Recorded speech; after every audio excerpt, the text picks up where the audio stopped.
In this video, I'm gonna show you how to log in Istanbul, guys. It's a very easy process, so make sure to follow my steps. So, first of all, you need to open the game. After opening the game, you'll be able to see the game home screen, and you can see and change everything you want in the game.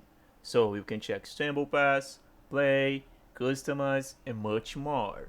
But we just want to know how to log in Istanbul, guys. So you can click in this top gear right here in the top corner, and you see this page. This is the section menu. You can check email, language, server region, and much more. So if you just want to make the login in Istanbul, guys, you can click in this button right here in the login button. So when you do that, this page will appear on your screen. So if you want to make the login here, you need to type your email in this bar. So you need to go to your email, Outlook or Gmail and confirm that.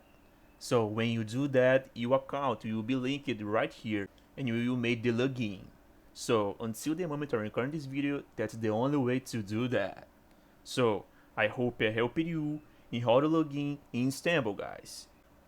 If this video helped you, please make sure to leave a like and subscribe for more useful tips. Thank you for watching.